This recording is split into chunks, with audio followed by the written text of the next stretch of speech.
अध्याय 89। दूसरा व्यक्ति जो गायब हो गया। जयपुर शहर के ग्रामीण इलाके की रात बेहद शांत थी।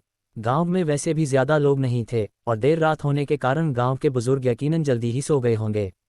इसलिए अंधेरा छाते ही पूरा गांव मानो किसी और ही दुनिया में चला गया हो। ये चुप्पी इतनी घुटन भरी और डरावनी थी। लेकिन गांव के प्रवेश द्वार पर एक घर कुछ अलग लग रहा था।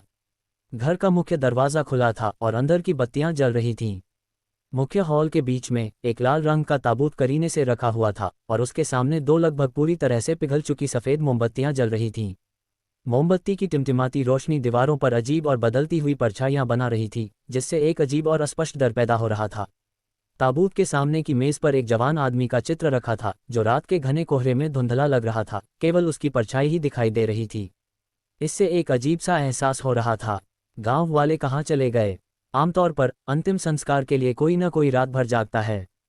लोगों का एक समूह कुछ दूरी से पास आया और इस घर के सामने रुक गया।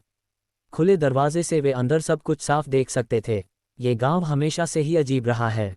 एक भूत रात में बेरोक-टोक घूम रहा है और फिर भी ये गांव वाले ऐसे रह रहे हैं मानो कुछ हुआ ही न हो। मोनिश ने गंभीरता से कहा, मुझे तो दिन में ये जगह बहुत ही सामान्य लगी थी। हाँ, इस गांव का सामान्य होना ही अजीब है। हरीशपाल ने सिर हिलाया। ये सामान्यता ही धोखे का एहसास करा रही थी, जिससे उन्हें यहाँ भूतों के अस्तित्व पर भी संदेह होने लगा था। लेकिन रात की घटनाओं ने इस बात को साबित कर दिया था कि इस गांव में सच में एक भूत है। भूत वाला गांव अपने आप में ही असामान्य होता है। सामान्य लोग गांव में एक असली भूत के बारे में जानने के बाद बहुत पहले ही यहाँ से चले गए होते और यहाँ रहना जारी नहीं रखते। सबसे ज्यादा घर से जुड़े बुजुर्गों के लिए भी यही बात लागू होती है। अभी गांव की चिंता छोड़ते हैं, हमें तो सामने आई इस मुसीबत पर ध्यान देना चाहिए। अगर वह भूत सच में इसी घर में है तो काम आसान हो जाएगा। उसे पकड़ो और सब कुछ सुलझ जाएगा, मनोज ने एक तरफ से कहा।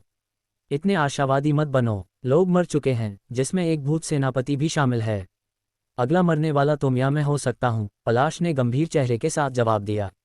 मोनिश ने बोलना शुरू किया, ये सच है कि हम आशावादी नहीं हो सकते, लेकिन हम कुछ न करें ऐसा भी नहीं हो सकता।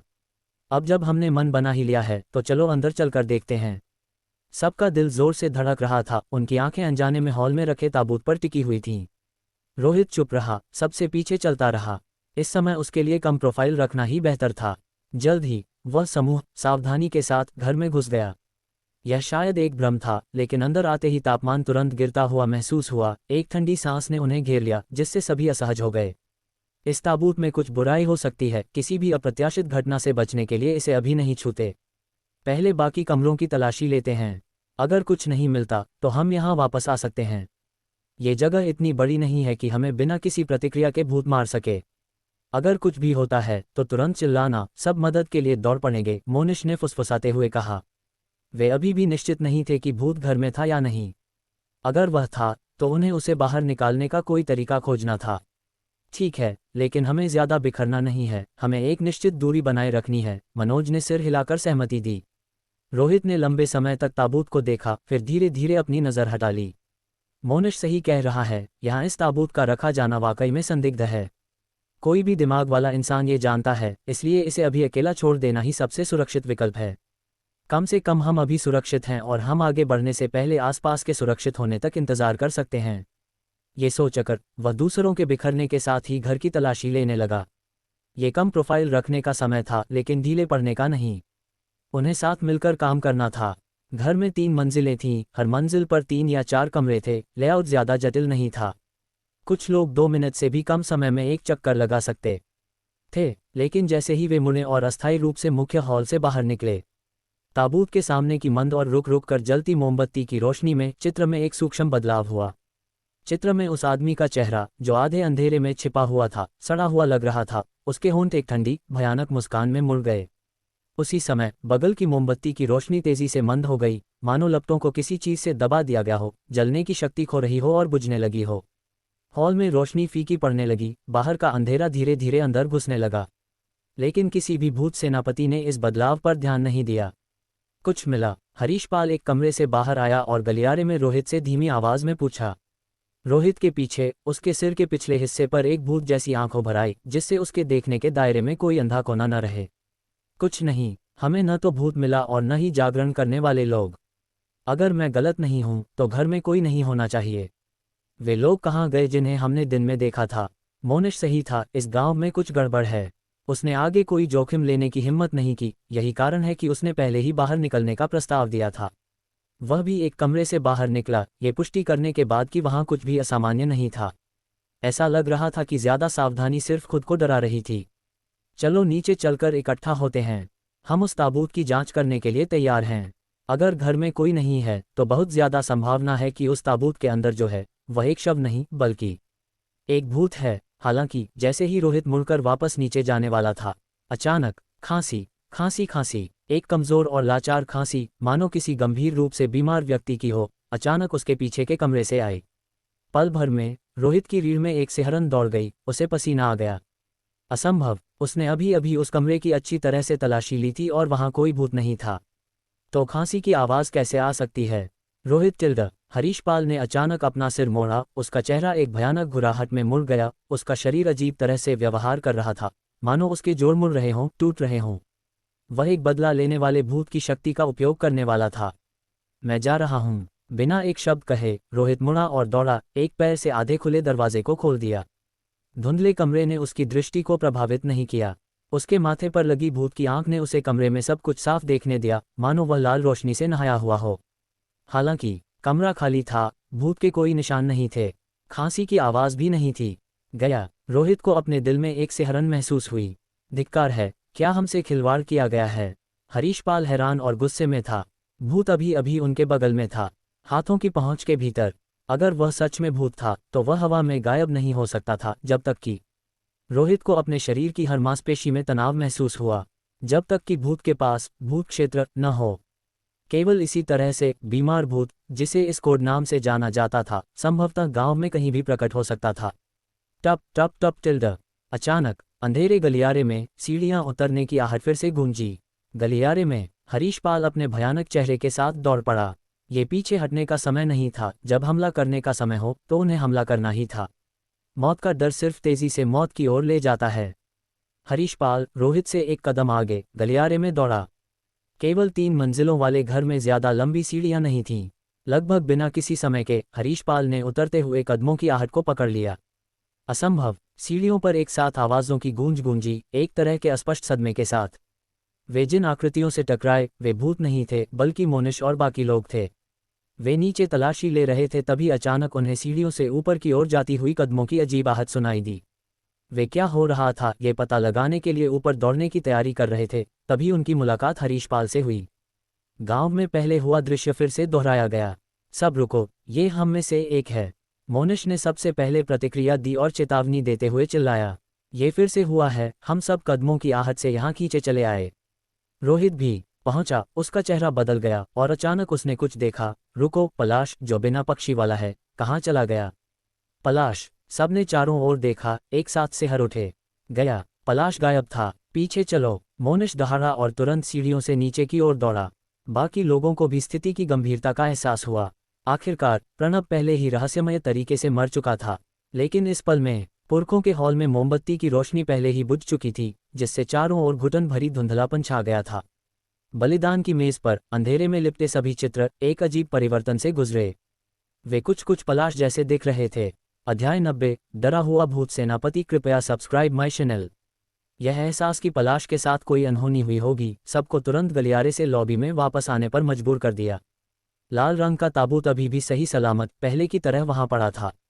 बस अब ताबूत के सामने की मोमबत्ती बुझ चुकी थी।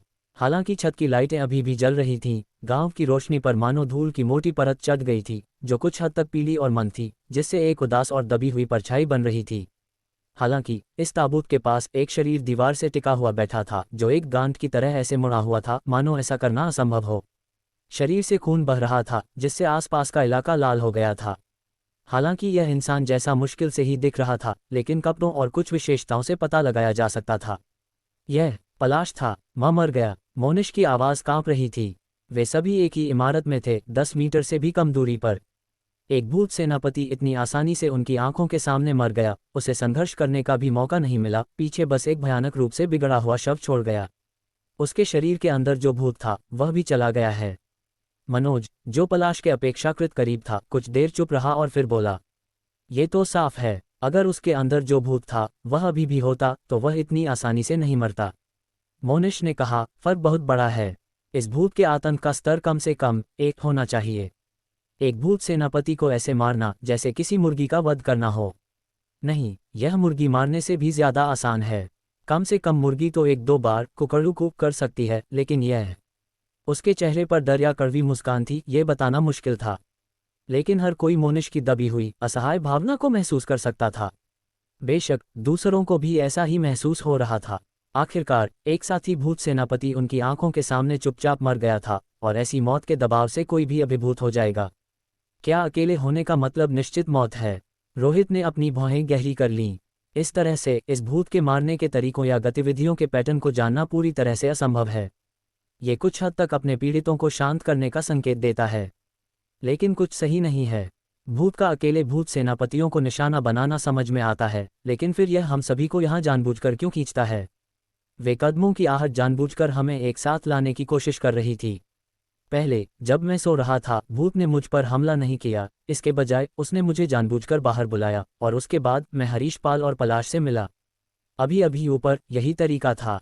कदमों की आहट सुनाई दी और मैं हरीश पाल के साथ मोनिश और बाकी लोगों से मिला। रोहित इस समय सोच रहा था, उसके पास मौजूद कुछ सुरागों के आधार पर विश्लेषण कर रहा था।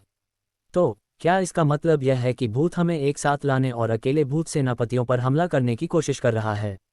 नहीं, ये बात समझ में नहीं आती। भूतों की हरकतें आमतौर पर एक मजबूत उद्देश्य के साथ सीधी होती हैं। वे दो विरोधाभासी व्यवहार नहीं दिखाएंगे जब तक कि इस गांव में दो अलग अलग भूत न हों। एक भूत हमें इकट्ठा करता है जबकि दूसरा हमें अलग करता है। इस तरह खांसने वाला बीमार भूत और प्रणब और पलाश को मारने वाला भूत निश्चित रूप से एक ही नहीं थे। इस निष्कर्ष पर पहुंचकर रोहित ने ठंडी हवा में एक सांस ली। इतना गहरा आतंक। रोहित, तुम क्या सोच रहे हो? सोचना बंद करो, हमें यहाँ से निकलना होगा, हरीश पाल ने उसे याद दिलाया। उसी क्षण रोहित होश में आया, बस ये देखने के लिए कि पलाश का शरीर पहले ही लपेटकर एक तरफ रख दिया गया था। वे बाहर जा रहे थे, इस जगह को छोड़कर। तुम क्या कर रहे हो? मोनिश ने अपना सिर मोड़ा और कहा, इन भयानक परिस्थितियों में यहाँ रहना निश्चित मौत है। मैंने पहले रुकने का फैसला इसलिए किया था क्योंकि हमारे पास संख्या बल का फायदा था, लेकिन अब दो भूत सेनापति पहले ही मर चुके हैं और उनकी मौत इतनी अजीब और रहस्यमय है कि यहाँ रहना कोई समझदारी भरा फैसला नहीं है। अब इस मिशन को छोड़ने का समय आ गया है। जब हम वापस जाएंगे तो मैं उस कंपनी से हिसाब किताब करूंगा। उन्हें कुछ तो पता होगा। ये कहने के बाद उसने रोहित को कार की चाबियों का एक सेट दिया। ये पलाश की कार की चाबी है। मैंने देखा कि तुम पहले गांव में गाड़ी चलाकर नहीं आए थे, इसलिए तुम अस्थायी रूप से इस कार का उपयोग कर सकते हो। ये हमारे एक दूसरे की मदद करने का एक तरीका है। अगर तुम हमारे साथ चलने का फैसला करते हो तो तुम्हारा स्वागत है, उसने कहा। रोहित ने कार की चाबियां लीं और उन्हें देखते हुए अपनी भौहें सिकोड़ लीं। काय कभी महान काम नहीं कर सकते। ऐसा लगा कि वे क्लब में बैठकर मौत का इंतजार करना पसंद करते हैं। उसका जाने का कोई इरादा नहीं था, उसने रुकने का फैसला किया। क्या तुम जाने की योजना नहीं बना रहे हो? हरीश पाल, ये देखकर कि रोहित हिल नहीं रहा था, बोला, अब और संकोच मत करो, चलो एक साथ इस जगह से निकलते हैं। अगर तुम यहाँ रुके तो मर जाओगे। रोहित ने कहा, हम जैसे सबसे निचले स्तर के भूत सेनापतियों के लिए कंपनियों या सरकार के समर्थन के बिना, कम सामाजिक प्रतिष्ठा के साथ किसी भी शक्ति का उल्लेख न करना, हमारी जानकारी तक पहुँच सीमित है। भयंकर भूतों को नियंत्रित करने के तरीके पहले ही एक निश्चित स्तर पर प्रसारित हो रहे होंगे, बस हमें अंधेरे में रखा गया है, हमें पता नहीं है। जयपुर शहर की घटना एक अवसर है। अगर हम इस अवसर को भुनाते हैं तो हम अपनी किस्मत बदल सकते हैं। जब तक हम एक दूसरे भूत को नियंत्रित करते हैं और हिंसक भूत के पुनरुत्थान के समय को बढ़ाते हैं, सभी गतिरोध टूट जाएंगे। तुम लोग आगे बढ़ो। बाकी लोगों ने रोहित पर एक गहरी नज़र डाली। वह जानता था कि यह लड़का अपनी जान जोखिम में डालने के लिए तैयार था। हालांकि उनमें इस तरह के व्यवहार का मजाक उड़ाने की थोड़ी भी इच्छा नहीं थी। इसके विपरीत वे इसकी थोड़ी प्रशंसा करते थे, क्योंकि वे वापस लौटने पर मौत का इंतजार कर रहे थे, जबकि रोहित एक निराशाजनक स्थिति में जीवित रहने के लिए लड़ रहा था। जिन पर हंसना चाहिए था वे खुद थे। तो अपने आप सावधान रहना, मोनिश ने ज्यादा कुछ नहीं कहा। वह और मनोज मुड़े और चले गए। हरीश पाल एक पल के लिए झिझका। वह इस जगह को छोड़ना चाहता था, लेकिन रोहित ने जो कहा था उसके बाद वह भी रुककर कोशिश करना चाहता था। आखिरकार डर साहस पर हावी हो गया और दांत पीसकर वह भी मुड़ा और चला गया। दो लोग पहले ही मर चुके थे, वह जुआ नहीं खेल सकता था। उनका परीक्षण करना अच्छा है। अगर इस भूत के पास सच में भूत क्षेत्र है तो ये लोग गांव नहीं छोड़ पाएंगे। अगर वे छोड़ सकते हैं तो मैं जब चाहूं तब जा सकता हूं। रोहित ने अपनी आंखें थोड़ी सिकोड़ ली, उसके दिमाग में स्पष्ट रूप से उसकी गणनाएं थीं। वे मौत से डरते थे और रोहित भी। लेकिन उसके पास एक बड़ा फायदा था, एक बार जब भूत क्षेत्र का उपयोग किया जाता था तो दरवाज़ा खटखटाने वाला भूत भी उसे नहीं रोक सकता था। ये भागने की क्षमता के कारण ही उसने जोखिम लेने की हिम्मत की। वे चले गए हैं तो अब जो व्यक्ति अकेला है वह मैं हूँ। रोहित ने तुरंत अपनी नज़रें हटाईं और मौजूदा स्थिति पर विचार करना शुरू किया। अगर यह पहले जैसा ही है तो हिंसक भूत के हमले का अगला निशाना मैं होना चाहिए। हालांकि पलाश अभी अभी मरा है और एक भूत सेनापति पर हमला करने के बाद भूत को दोबारा मारने से पहले इंतजार करना होगा। आखिरकार यहाँ तक कि फांसी पर लटकने वालों को भी सांस लेनी पड़ती है। तो इस दौरान चलो इस चीज़ को देखते हैं। उसने फिर हॉल के बीच में रखे ताबूत की तरफ देखा। उसने अपने दिमाग में कुछ सुरागों को जोड़ना शुरू कर दिया था। अब हार मानना बहुत मुश्किल होगा।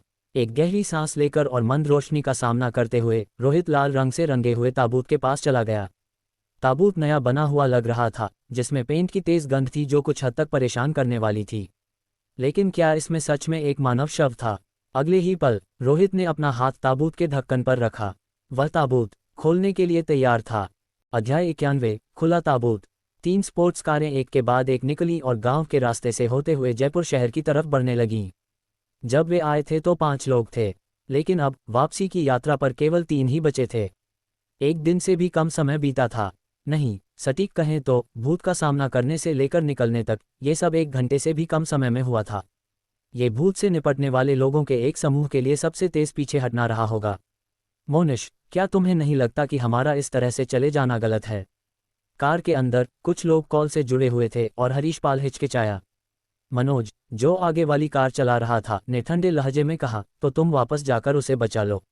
मैं इस रोहित से कुछ समय से नाराज हूं, लेकिन हालात को देखते हुए मैंने खुद को रोक रखा था, उसके स्तर तक नहीं गिर रहा था।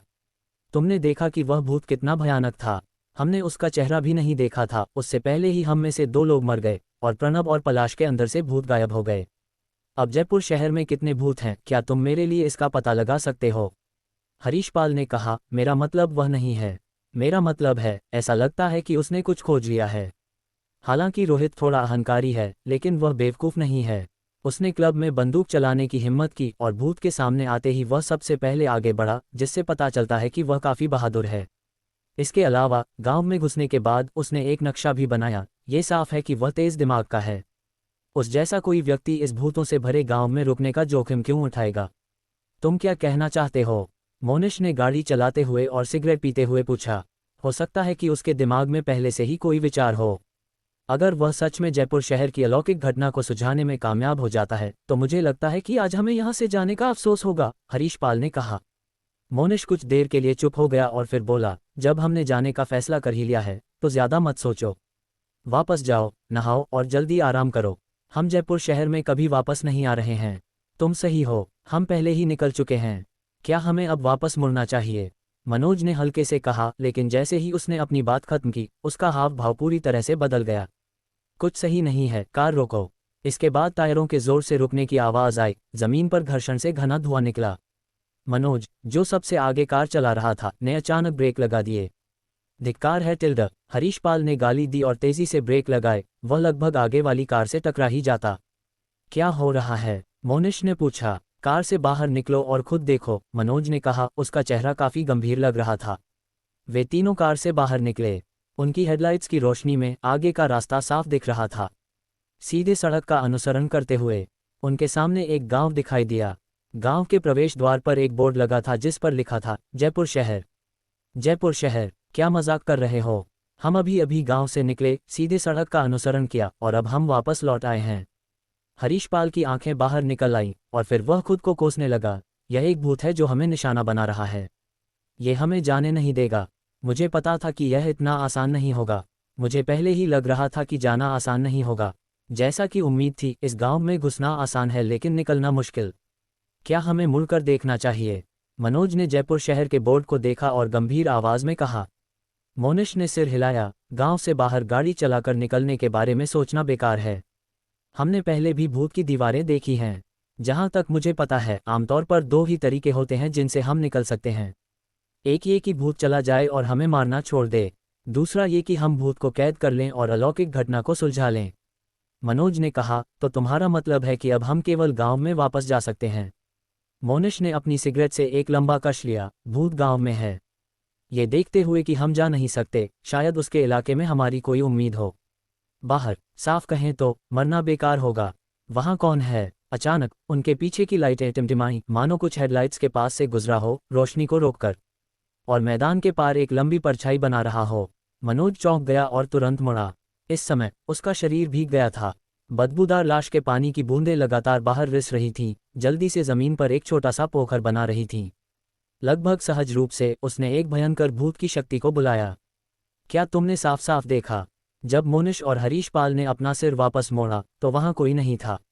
मनोज ने ध्यान से चारों ओर देखा, लेकिन उसे केवल खेतों का दमनकारी अंधेरा मिला। वहां कोई नहीं था। मैंने किसी को नहीं देखा। मैंने बस एक परछाई को आगे से चमकते हुए देखा, जैसे कोई कार की लाइटों के बगल से गुजरा हो। इन परिस्थितियों में क्या तुम्हें अभी भी लगता है कि वह कोई जीवित व्यक्ति था? मोनिश पास आया, नीचे देखा और हेडलाइट्स के चारों ओर के क्षेत्र का जायजा लिया। तुम गलत नहीं हो, अभी अभी कोई यहां से गुजरा था। इन पैरों के निशान को देखो। मनोज और हरीश पाल देखने के लिए इकट्ठा हुए। कार के सामने साफ पैरों के निशान दिखाई दिए, लेकिन वे खेतों में गायब हो गए और अब नहीं देखे जा सकते थे। निशान कीचड़ भरे थे, जिसमें जूते के पैटर्न साफ थे। हालांकि कीचड़ में कुछ काला पाउडर मिला हुआ था जो जाना पहचाना लग रहा था, जैसे उन्होंने इसे पहले कहीं देखा हो। कागज की राख, ये काला पाउडर कागज की राख है। मोनिश ने इसे महसूस किया और फिर सूंघा। कागज की राख, हरीश पाल ने हैरानी में कहा। उस आत्मा वाले हॉल के सामने एक लोहे का बेसिन नहीं था। दिन में गांव वाले कागज के पैसे जला रहे थे, और जब हम पहले वहां थे तो क्या वह बेसिन कागज की राख से भरा नहीं था? तो क्या इसका मतलब यह है कि भूत सच में उस घर से बाहर आया? मनोज की रीढ़ में एक सिहरन दौड़ गई। मोनिश ने अपने पैरों के नीचे अपनी सिगरेट को कुचला। ये सही है, मौजूदा स्थिति को देखते हुए वह भूत वाकई में पुरखों के हॉल में था। अब वह चला गया है क्योंकि उसने हम पर अपनी नज़र गड़ा दी है, हमारे ठीक बगल में और बहुत करीब। भूत ने हमारा पीछा करने का फैसला किया, तो क्या रोहित, जो हमारे जाने के बाद पुरखों के हॉल में रुका था, पहले ही मर चुका है? हरीश पाल ने हैरानी में कहा। पक्का नहीं, वह मर चुका होगा या वह अभी भी जिंदा होगा, लेकिन जिंदा रहने की संभावना कम है, खासकर जब प्रणब और पलाश पहले ही मर चुके हैं, मोनिश ने कहा। उसकी नज़र लगातार अपने चारों ओर किसी भी हरकत की तलाश में थी, एक पल के लिए भी सतर्कता कम करने की हिम्मत नहीं कर रहा था। भूत ने सच में अभी अभी उनका पीछा किया था, ये बात निश्चित थी। इसलिए हाथ में लिया हुआ मामला यह नहीं था कि रोहित जिंदा था या मर चुका था, बल्कि यह था कि क्या वे तीनों जीवित रह सकते थे। उस पल में जयपुर शहर के अंदर रोहित बेशक मरा नहीं था। उसने एक क्रॉबार छड़ ढूंढ ली थी और वर्तमान में ताबूत का ढक्कन खोलने की कोशिश कर रहा था। ये बहुत भारी है, मानो इसे कीलों से बंद कर दिया गया हो, और ताबूत के चारों ओर एक भी कील नहीं दिख रही है। कुछ देर तक कोशिश करने के बाद रोहित ने बिना किसी सफलता के अपना सारा वजन क्रॉबार पर लटका दिया। मुश्किल से एक दरार खोलने में कामयाब रहा। हाँ, बस एक दरार। उसकी भूत आंख ने अंधेरे की अनदेखी की उस दरार से ताबूत के अंदर की थोड़ी सी स्थिति को मुश्किल से देख पाया। एक जोड़ी कुछ हद तक काली पड़ी हुई मरी हुई हथेलियां 10 उंगलियों के साथ स्टील की कीलों की तरह अंदर से ताबूत के ढक्कन को कसकर पकड़े हुए थीं, जिससे जो आसानी से खोला जा सकता था वह बंद था। क्या यही कारण था कि यह नहीं खुल रहा था? रोहित की पुतलियां सिकुड़ गईं। जैसे ही उसने एक साफ साफ नज़ारा पाने की कोशिश की, ताबूत कांपा, क्रॉबार फिसल गया और वह तुरंत बाहर उड़ गया, जमीन पर जा गिरा। बैंग टिल्ड, ताबूत का ढक्कन जोर से बंद हो गया, बिना किसी गैप के पूरी तरह से सील हो गया। निश्चित रूप से इस ताबूत में एक भूत लेटा हुआ है। रोहित ने एक हल्की सांस ली और जमीन पर पड़े क्रॉबार को देखते हुए उसने इसे दोबारा खोलने की कोशिश नहीं की। परिणाम जानना ही काफी था। जहां तक ताबूत को पूरी तरह से खोलने की बात थी, वह महत्वपूर्ण नहीं था। अगर भूत ताबूत में है तो क्या इसका मतलब यह है कि जब तक मैं इस ताबूत की रखवाली करता हूं और भूत को बाहर आने से रोकता हूं, मैं मारे जाने से बच सकता हूं? रोहित डर के मारे नहीं गया, इसके बजाय वह ताबूत को घूरता रहा, सोच में पड़ गया। यह एक साहसिक अनुमान था। अगर अनुमान गलत था तो यह खुद को एक आसान शिकार की तरह पेश करने जैसा होगा, जानबूझकर मौत को बुलावा देना। लेकिन अगर अनुमान सही था तो रोहित कम से कम अपनी सुरक्षा सुनिश्चित कर सकता था जब तक कि ताबूत का ढक्कन नहीं खोला जाता। और एक बार जब अनुमान सफल हो जाता, वह भूत को कैद करने से बस एक कदम दूर था। एक पल सोचने के बाद रोहित ने जोखिम उठाने और इसे आजमाने का फैसला किया। अगर वह यहाँ रखवाली करने के लिए नहीं रुकता तो उसे पता नहीं होता कि भूत कब प्रकट होगा, जो उसके लिए और भी ज्यादा नुकसानदेह होगा। ग्रामीण इलाके में कोई कैमरा नहीं था, अगर होता तो उसे खुद आने की जरूरत नहीं पड़ती। तुरंत ही वह सीधे बूढ़े तपन के घर वापस गया, अपना सामान बाहर निकाला, जिसमें बॉडी बैग, वह सोने का डिब्बा, मानव त्वचा का कागज। फिर पुरखों के हॉल में लौट आया। आगे सोचे बिना उसने अपना सामान एक तरफ फेंक दिया और ताबूत के बगल में बैठ गया, उसकी हर हरकत को देख रहा था। वह एक तथ्य को सत्यापित करने के लिए अपनी जान दांव पर लगा रहा था। इस समय भूत ताबूत के अंदर था और वह उसके बाहर था, मुश्किल से 3 मीटर की दूरी पर। जब रोहित जाग रहा था, ताबूत पर नजर रखे हुए था, 3 स्पोर्ट्स कारें भी गांव के प्रवेश द्वार पर सड़क के बीच में रुकी हुई थीं। मोनिश, मनोज और हरीश पाल पीठ से पीठ सटाकर बैठे थे, हर कोई अपने आसपास की हर चीज के लिए हाई अलर्ट पर था। एक भूत उनके पास पहले भी आ चुका था, इसलिए उन्होंने अब और गाड़ी चलाने की हिम्मत नहीं की, नहीं लापरवाही से घूमने की, क्योंकि वे सुनिश्चित नहीं हो सकते थे कि भूत अभी भी पास में है या नहीं। थप्पड़ टिल्ड। हरीश पाल ने अचानक खुद को एक थप्पड़ मारा। सह नहीं पा रहा, सोना चाहता है? मनोज ने पूछा। हरीश पाल ने कहा, नहीं, यह मच्छर हैं। मेरे चेहरे पर एक मच्छर ने काट लिया। उद्धरण चिन्ह डॉट डॉट डॉट उद्धरण चिन्ह। मोनिश ने कहा, सुबह होने में लगभग 2 घंटे बचे हैं। अगर हम ये पुष्टि नहीं कर सकते कि भूत अभी भी आसपास है, तो हम सुबह होने का इंतजार करेंगे, कम से कम हमें बेहतर दृश्यता मिलेगी। मैं चाहता हूं कि रोहित यहाँ हो। उसकी आंखें भूतों को देख सकती हैं, इसलिए वह अंधेरे में हम जैसे अंधा नहीं होगा। हरीश पाल ने खुद को फिर से थप्पड़ मारा, एक और मच्छर को मार डाला। ये बहुत परेशान करने वाला है। हम भूत भगाने वाले हैं, लेकिन इस तरह से खेले जा रहे हैं। 2 लोगों को खो चुके हैं और अभी तक भूत का चेहरा भी नहीं देखा, और यहाँ तक कि एक भयंकर भूत की शक्ति का उपयोग करने का भी मौका नहीं मिला। मनोज ने निराशा महसूस की। ये क्लब में होने जैसा था जब रोहित ने गोली चलाई और उसका सिर तोड़ दिया था। वापस मारने की क्षमता के बिना मारा जाना, यही भूतों के बीच का फर्क है, मोनिश ने अपनी सिगरेट खींचते हुए कहा। अध्याय 92, बदलता हुआ चित्र। आखिरकार दिन का उजाला हो गया। रोहित आधी रात से सोया नहीं था, बस शोक सभा के हॉल में बैठा रहा। हालांकि वह थका हुआ नहीं था, लेकिन इतने लंबे समय तक तनाव में रहना और लगातार अपने सामने रखे ताबूत को घूरना, सच कहूं तो लोहे का बना कोई भी व्यक्ति भी इसे असहनीय पाता। सौभाग्य से वह इस समय पूरी तरह से इंसान नहीं था, इसलिए रोहित ने आराम न करने का फैसला किया। इसके अलावा ऐसे समय में भले ही कोई थक गया हो, उन्हें सहन करना ही पड़ता है। ताबूत पूरी रात शांत था और मुझ पर पूरी रात किसी भी भयंकर भूत ने हमला नहीं किया। तो ऐसा लगता है कि मेरा पिछला अनुमान सही होना चाहिए। रोहित की आंखें लाल और लहूलुहान थीं। भूत आंखों का उपयोग किए बिना भी उसकी अपनी आंखें लगभग भूत आंखें बन गई थीं। कल रात अपनी जान दांव पर लगाकर वह पुष्टि कर सकता था कि भूत और इस ताबूत का सीधा संबंध था। और यह सिर्फ एक भूत नहीं था, गांव के दोनों भूत ताबूत से संबंधित थे।